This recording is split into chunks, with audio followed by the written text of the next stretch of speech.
दोस्ती music academy. Bollywood मधील music इंडस्ट्रीमध्ये वापरले जाणारे इन्स्ट्रुमेंट खास आपल्या शहरात वेस्टर्न इंडियन क्लासिकल पद्धतीने Dosti music academy.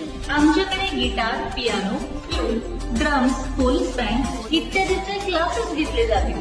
Guitar western Indian classical पद्धतीने, त्याचबरोबर कॉर्ड अँड टॅप शिकवले जातील. फ्लूट मध्ये वेस्टर्न आणि इंडियन पद्धतीने धून शिकवल्या जाते. पियानो मध्ये Bollywood style, western style, classical style, त्याचबरोबर ड्रम्स मध्ये रॉक बँड आणि western style. Trumpet, clarinet, saxophone असे पोलीस बँडसाठीचे संगीत व बँडचे साहित्य शिकवले जाते व रॉक म्युझिक ऑर्केस्ट्राच्या ऑर्डर्स घेतल्या जाते. आपल्या बार्शी शहरात पत्ता 20 सावरकर रोड, दोस्ती म्युझिक अकॅडमी. मोबाईल 88 88 10 78 61.